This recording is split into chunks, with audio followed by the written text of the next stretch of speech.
Rocha, senador Rigufe. Queria cumprimentar todos que me acompanham pela Rádio e TV Senado, também pelas as maneiras que as redes sociais nos permitem nos comunicar. Dizer que eu vim à tribuna para falar de algo muito específico do meu Estado, mas antes de falar do início dos trabalhos, de cobrar, de fiscalizar o início dos trabalhos de recuperação da BR-364, e sei que faço isso em nome de todo o povo do Acre, eu queria fazer alguns comentários, senhor presidente, e todos que me acompanham, por conta do que nós estamos vivendo no ambiente político brasileiro. Ontem, fui procurado por 8 profissionais jovens que trabalham nas mais importantes empresas de investimentos do país. Andaram aqui, escolheram alguns senadores e eles tinham um propósito, nos ouvir sobre cenários políticos. Me procuraram, insistiram. E eu os recebi, conversamos por mais de 1 hora, também pedi a eles que me apresentasse a percepção deles com a crise política que nós vivemos. Então, estava de um lado operadores da economia e, de outro lado, nós que trabalhamos a política.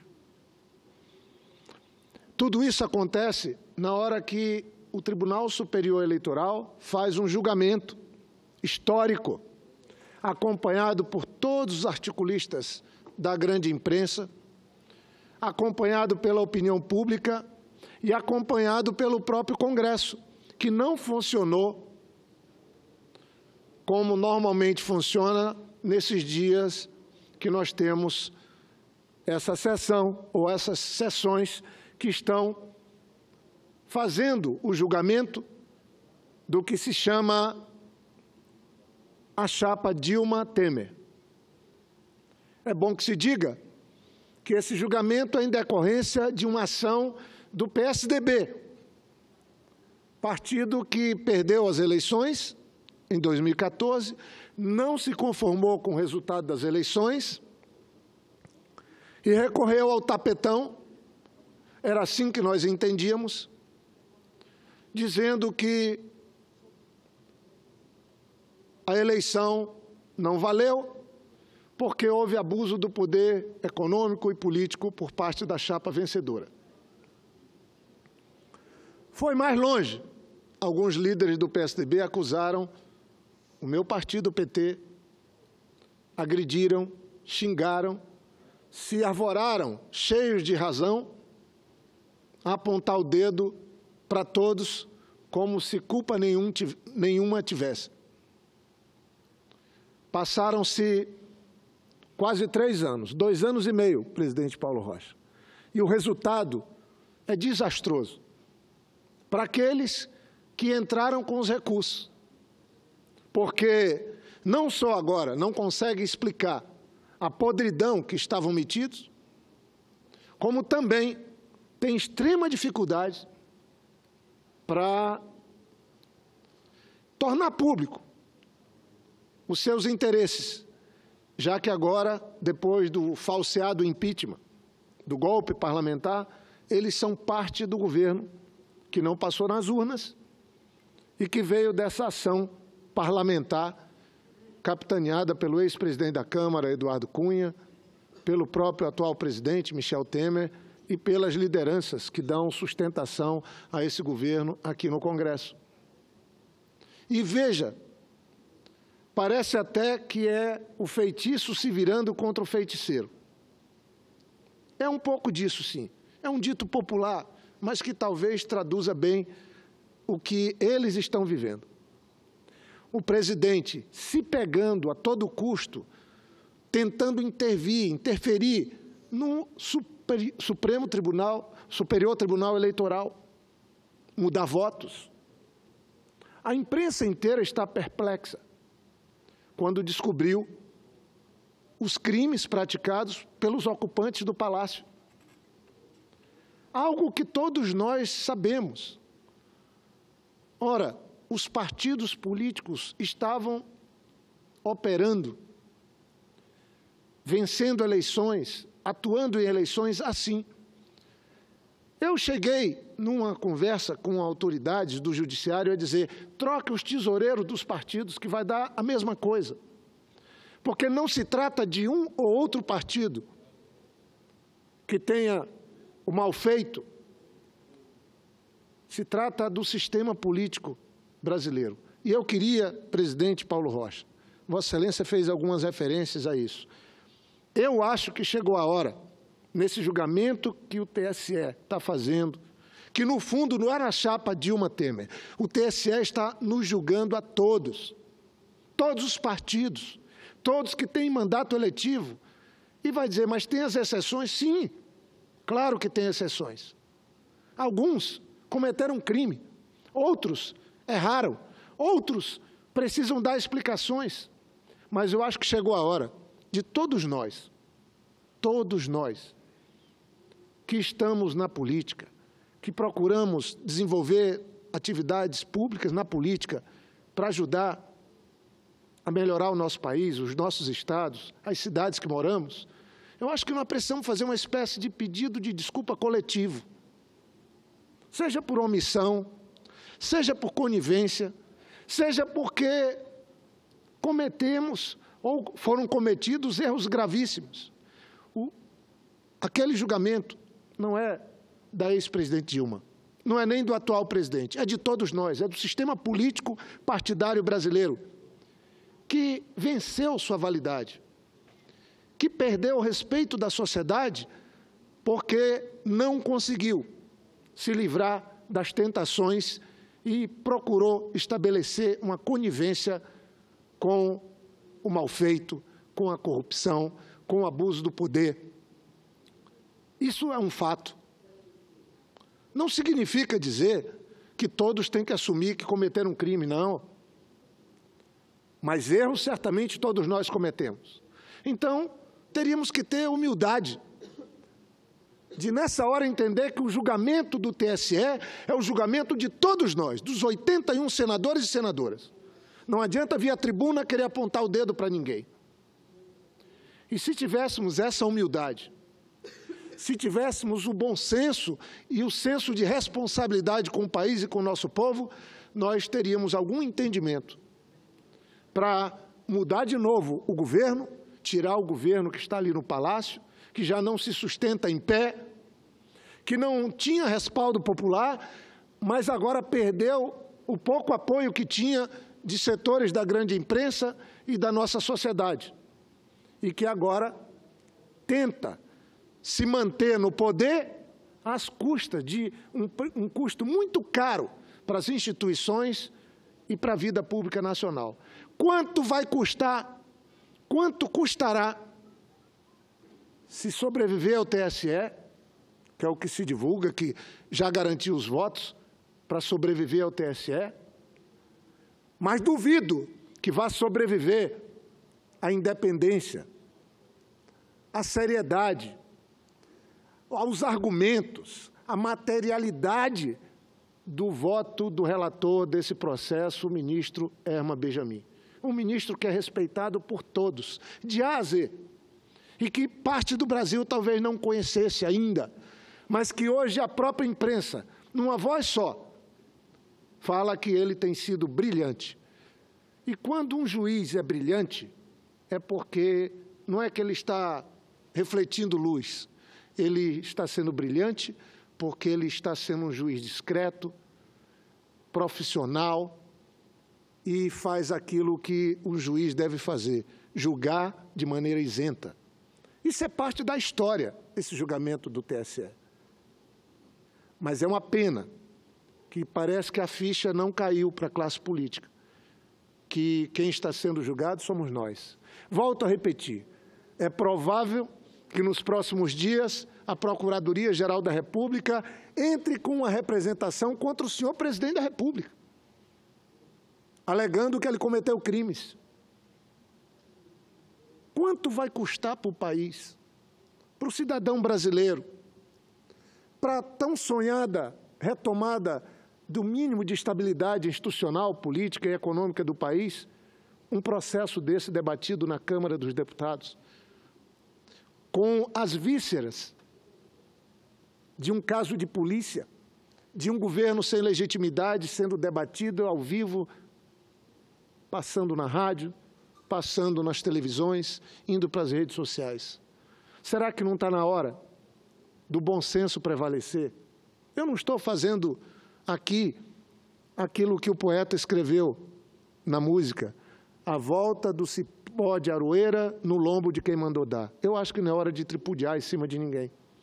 Não é hora de querer ficar naquela máxima de olho por olho. Porque tenho até amigos que falam que, na situação que nós vivemos, tem uma leitura diferente daquele dito popular que diz que em terra de cego, quem tem um olho é rei. Não. No ambiente que nós estamos vivendo, quem tem só um olho está correndo o risco de perder o único olho que tem. Então, eu não sei, sinceramente, presidente, todos que me acompanham na Rádio e TV Senado, se não está passando da hora de nós assumirmos a gravidade dessa crise, entendermos que o sistema político, eleitoral, partidário apodreceu, como um remédio que perdeu a validade. E o remédio que perde a validade, ele perde o poder de curar. E como se tivesse passado já muito tempo que esse remédio perdeu a validade, ele agora virou veneno. O povo brasileiro não aguenta mais esse sobressalto de tantos escândalos. Está na hora de todos nós entendermos que é preciso promover uma grande mudança no nosso país. Acho que o caminho é termos, como defendíamos, eleições diretas. Mas isso depende da boa vontade dos líderes do Senado e da Câmara. Boa vontade. Imaginem se nós vamos encontrar a boa vontade para aqueles que tomaram de assalto o palácio, o poder, de agora devolver para o povo o direito de decidir quem governa o país. Acho que não vão tomar essa atitude digna. E o que nos resta?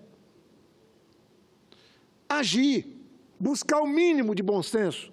Nós vamos seguir defendendo diretas, mas tem que ter um bom senso, estabelecer uma agenda, encontrar pessoas que possam ajudar o Brasil a sair desse atoleiro, a sair dessa crise, a vencer os desafios que temos e ficar melhor do que o que era, com uma nova governança para o dinheiro público na relação com o privado, com regras objetivas, transparentes, que possam trazer a honestidade de volta para a atividade tão nobre, que quando feita com honestidade e bons propósitos, é atividade política. Para que a nossa democracia, em vez de sofrer danos, se fortaleça. Houve um debate entre o presidente do TSE, ministro Gilmar Mendes, e o relator do processo, ministro Herman Benjamin. O ministro Gilmar, presidente do TSE, esboçou uma preocupação. Do jeito que estamos indo, está tendo mais cassação de mandatos que durante a ditadura militar. É verdade. Talvez isso mostre o tamanho do problema. Mas o relator, nobre ministro Herman Benjamin, rebateu, falou, alto lá, senhor presidente do TSE, ministro Gilmar Mendes. É verdade, mas as razões são diferentes. Na ditadura militar, eram caçados aqueles que defendiam a democracia. Que lutavam pela democracia eram perseguidos, caçados, presos, torturados. E alguns mortos. Agora, durante esse processo do TSE, está se discutindo a cassação daqueles que trabalham contra a democracia, que danificam a democracia. É esse julgamento que nós estamos tendo agora de muitos daqueles que, de alguma maneira, já foram até expoentes da política brasileira. Eu queria dizer que talvez já tenha chegado a hora, ou até estamos passando da hora, de tomarmos uma atitude que possa estar deixando de lado as preferências partidárias, as opções partidárias, os interesses pessoais, particulares, para pensar o Brasil. Eu acho que a crise ficou tão grande que não tem jeito. Esse governo não tem como seguir, porque perdeu completamente a condição de governar esse país. Já não tinha. Boa parte dos fundamentos que um governo precisa ter numa democracia. Legitimidade do voto, legitimidade das propostas. Mas agora perdeu completamente a credibilidade. É uma afronta às notícias que vêm do Palácio todos os dias. Eu acho que o bom senso podia prevalecer, respeitar a decisão do TSE. E quando eu falo desse pedido coletivo de desculpas, isso não é se diminuir. Eu acho que se nós fizéssemos isso, nós estaríamos tendo um gesto de grandeza com o Brasil e com os brasileiros e com as brasileiras. Eu queria, concluído essa minha fala, só aqui, senhor presidente, rapidamente, antes de concluir meu tempo, fazer uma referência a algo que criou uma grande expectativa no meu Estado, que é a retomada, o início dos trabalhos de recuperação da BR-364, no trecho Rio Branco, Sena Madureira, Mané Urbano, Feijó, Tarauacá e Tarauacá até Cruzeiro do Sul. Li hoje um jornalista muito prestigiado e que tem uma grande audiência, Luiz Carlos Moreira Jorge, e há semanas ele insiste na coluna dele de que não tem dinheiro no DENIT para o trecho entre Tarauacá e Cruzeiro, e hoje um deputado estadual, Jesus Sérgio, estava dizendo que não tem o dinheiro sim. E ele falou, mas quem é que está com razão? Porque tinha um outro deputado que tem feito discursos, e esteve aqui comigo, eu expliquei que os recursos estão garantidos, não sei se serão liberados, porque eu fiz uma audiência na direção do DENIT, com o doutor Casimiro, eu apresentei requerimentos, tenho os dados aqui, são dados oficiais, eu usei o mandato de senador para buscar informação precisa, porque é o interesse do povo do Acre. Nós não estamos mais no governo federal. Quando estávamos no governo, prestávamos conta e a estrada nunca teve risco de fechar. Nem comigo, quando era governador, que fui o que abri, dando sequência a um trabalho iniciado pelo governador Eli, trabalhei 8 anos. Todos os anos a estrada abria. Tenho muito orgulho do trabalho que fiz como governador.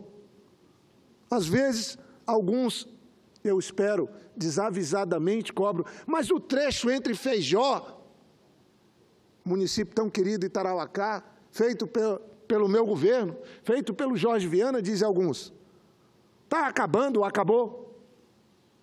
As pessoas não se perguntam, presidente, quando foi que o meu governo fez, porque era uma obra delegada, foi feita pelo meu governo, com equipe competente, Gilberto Siqueira, Sérgio Nakamura, pessoas trabalharam, Marcos Alexandre, que me ajudava, hoje é prefeito, foi feito entre 2000 e 2003, senador Rigufe, num lugar que não tem pedra, que estrada não dura 3 anos. Agora, quantos anos passaram? 17 anos depois. Ou tem interesses por trás disso, ou então não querem tratar com a verdade. Vamos todos cobrar falta de manutenção na BR-364. Eu sei quanto custou. A BR-364 custou 1 bilhão e 200 milhões, mais 300 milhões de pontes. Esses são os números. Tem um levantamento ano por ano, quilômetro por quilômetro. Isso é preço abaixo da tabela do DENIT. Quanto que cada empresa recebeu? Quando foi feito o serviço? Que governo estava à frente do Estado? Houve um esforço do governador Lei, meu, do governador Binho, do governador Tião Viana, mas fazem 3 anos que a BR-364 não recebe manutenção. E eu sempre falei que bastam 2 anos para que a BR-364 corra o risco de fechar. Mas eu estou vindo à tribuna com as fotografias que minha equipe e eu tiramos de trechos da BR do caos que vive, da interrupção, do flagelo para os caminhoneiros e usuários, dos passageiros, das empresas de ônibus, porque de tanto cobrar, e não fui só eu, não, certamente o colega Gladys, Petecão, os 8 deputados federais, nós temos cobrado. O governador Tião Viana se empenhou muito, ainda no governo da presidente Dilma, para conseguir garantir o dinheiro que agora vai ser gasto. Foi o governador Tião Viana que se empenhou com o apoio de todos nós. 3 senadores, 8 deputados federais. Conseguimos. Só que passaram-se mais de 2 anos sem nenhuma manutenção adequada no trecho entre Sena Madureira até Cruzeiro do Sul. E agora, passado o período das chuvas, passado maio, a expectativa, estou indo para o Acre hoje, a informação que eu tive do engenheiro Tiago, que é do DENIT no Acre, e que recebi oficialmente do DENIT aqui em Brasília, da direção-geral, é que os trabalhos começam agora, depois do dia 10 de junho, agora, dia 10. E é em cima dessa expectativa que eu subo à tribuna para dizer que vou para o Acre, vou acompanhar esse serviço, porque acho que é uma coisa que deve nos unir a todos. A luta pela BR-364 deve nos unir a todos, e não separar, e não dividir. É isso que eu queria deixar aqui, senhor presidente, informando a todo o povo do Acre que, segundo o DENIT, a partir do dia 10, vários trechos vão começar a serem trabalhados com recuperação, com crema, com restauração, desde Sena Madureira até Cruzeiro do Sul, porque os recursos estão garantidos.